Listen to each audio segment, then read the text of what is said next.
যদি শ্রদ্ধা যার নেই তার এইসব পূজা দ্বারা বিন্দু মাত্র কাজে আসবে না।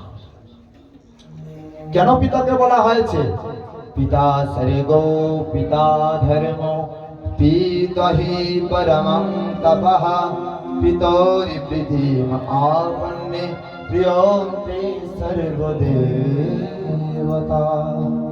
পিতা স্বর্গ সম পিতা স্বর্গ পিতা ধর্ম। পিতাকে তপস্যা করলে ধর্ম পালন করা হয়ে যায়। পিতাকে প্রণাম করলে সকল দেবতাকে প্রণাম করা হয়ে যায়। আমরা যেরকম স্বার্থপর না, শুধু নিজের ইন্দ্রিয় তৃপ্তির জন্য সরস্বতী পুজো করি, মা কালীর পুজো করি, লক্ষ্মীর পুজো করি, এসব ছেড়ে দিই। বিশ্ব ব্রহ্মাণ্ডে ৩৩ কোটি দেব দেবতা রয়েছে। আপনি কি পারবেন ১ কোটি দেব দেবতার নাম বলতে? বলেন। কেউ আছেন? হাত তুলুন, বলে আমি ১ কোটি দেব দেবতার নাম জানি। আছেন একজন? ১ কোটি ছেড়ে দিলাম। আপনি ৩৩০ জন দেব দেবতার নাম বলতে পারবেন? আছেন একজন? হাত তুলুন, আমি একদম পুরস্কার দেবো এখান থেকে। আছেন একজন? দাঁড়িয়ে বলেন আমি ৩৩০ জন পারি। তাও নাই?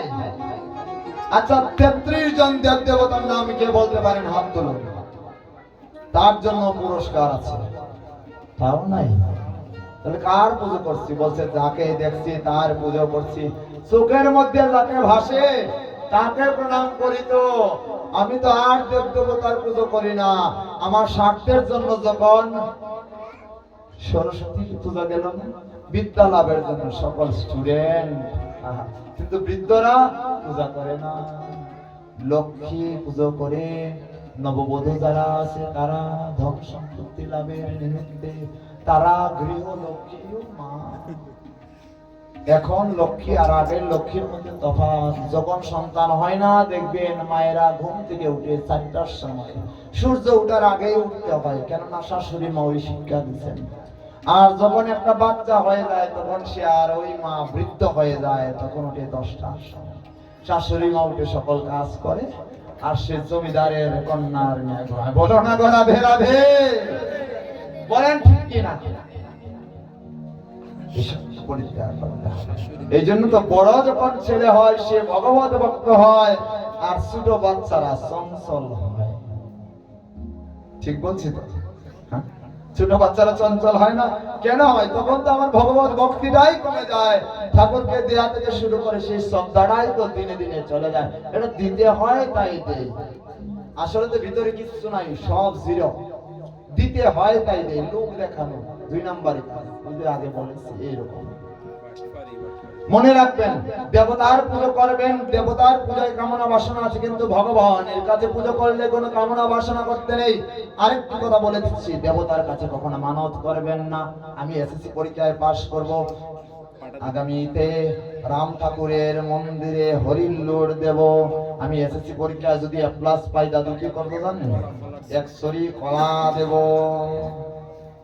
এটা করবেন না, তাহলে নাম্বার কম পাবেন, বলে দিলাম।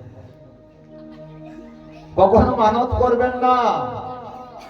আপনি ভগবানকে বলুন এটাই, হে ভগবান আমি পরীক্ষায় যাচ্ছি, পরীক্ষায় যেন উত্তীর্ণ হই। দেখবেন আপনি যেভাবে প্রিপারেশন নিয়েছেন ওইভাবেই আপনি ফল পাবেন। আপনি যদি গোল্ডেন A+ এর চিন্তা করেন, গোল্ডেন A+ পান আর না পান, আপনার প্রিপারেশনের মাধ্যম দ্বারা আপনি A+ পাবেন। বলুন ঠিক কি? আপনি যদি A+ এর চিন্তা করেন, তবে আপনি A+ পান আর না পান, অবশ্যই পাবেন যদি ওইভাবে আপনি করেন। আর যদি মনে করেন না কোনো মতে পাস করব, ৩৩-এর দলে যদি থাকেন, তাহলে মনে রাখবেন ফেল করবেন। তার মানে জগতে যদি মনে করেন কোনো ভাবে ভগবানকে দিয়ে দেয়, কোনো ভাবে ঠাকুরকে দিয়ে দেয়, তার মানে তারা ওই জায়গায় ফেলে রাখা আরে রয়ে গেল। বলো রাধে রাধে, জোরসে বলো। আরেকটি বিষয় বলে দিচ্ছি, সকল দেবতাকে পুজো করার পরে সেই দেবতার মূর্তি কখনোই আপনারা গাছ তলায় রাখবেন না। মূর্তিকে যখন আমরা যারা ব্রাহ্মণ আছি আমরা যখন পুজো করি, মূর্তি মাটি দ্বারা তৈরি করলে তার মধ্যে যখন প্রাণ স্বরূপ যখন দেওয়া হয়, প্রাণ দান দেওয়া হয়, চক্ষু দান দেওয়া হয়, তখন মূর্তি থাকে না, তখন সেটা হয়ে যায় প্রতিমা। তখন হয়ে যায় প্রতিমা। তখন সে মূর্তি সেই প্রতিমার সাথে সে ব্রাহ্মণ কথা বলতে পারে। শেষে পূজা শেষে বিসর্জন মন্ত্র বলে আমরা পুরোহিতগণ বিসর্জন করে দিই। সে জায়গার পুজো শেষ, একদম সরিয়ে দিবেন।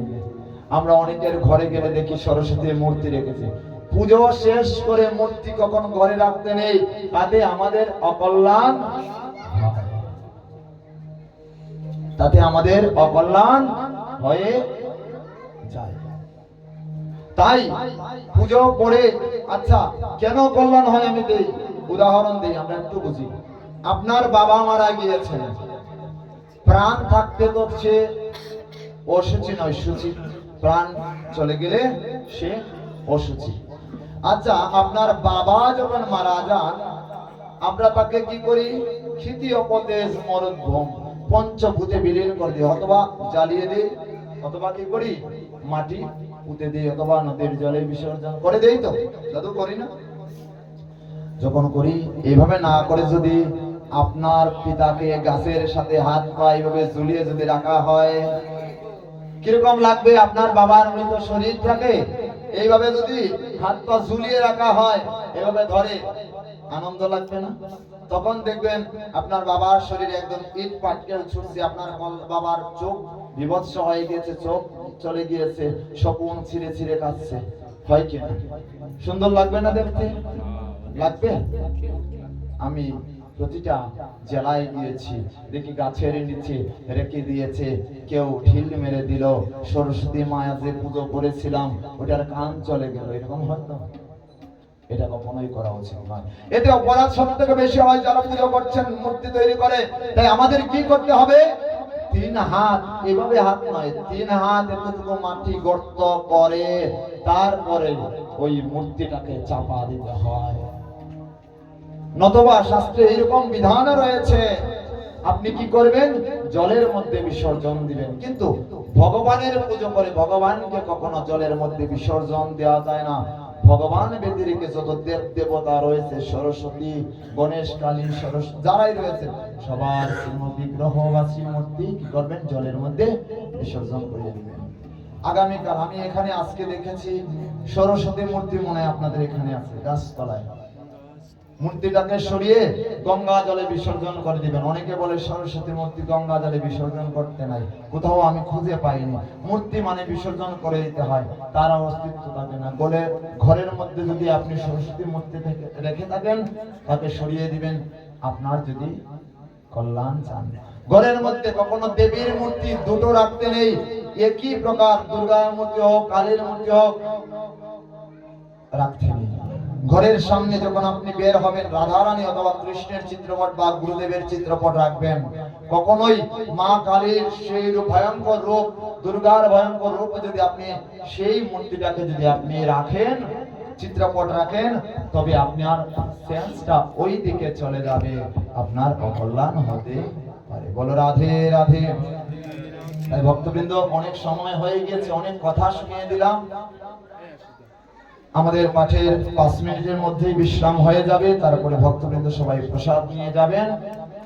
যারা আমাদের সাথে যোগাযোগ করতে চান, বাংলায় ফেসবুকে শ্রীকৃষ্ণ বল্লভ দাস, এখানে যেরকম লেখা আছে এইভাবে লিখতে পারেন, অথবা আমাদের কাছ থেকে কার্ড নিয়ে যেতে পারেন। ভক্তের কাছে রয়েছে, এখানে আমার কাছে রয়েছে। সবার মঙ্গল হোক। ভক্তবৃন্দ, একটি বিষয় বলছি, মাতা মানে কি? জননী জন্মভূমিষ্ঠ স্বর্গাদপি গরীয়সী। মাতা হচ্ছেন স্বর্গের চাইতেও আরো ঊর্ধ্বে। তাই পিতা মাতাকে প্রণাম করলে সকল দেব দেবতার পুজো হয়ে যায়। বলো রাধে রাধে। বাথরুমে যাবেন, কোন মন্ত্র জপ করে? ওম আজ্ঞা গুরু বসুন্ধরা। আমরা এখন মন্ত্র জপ করি না কুকুরের ন্যায়। আমরা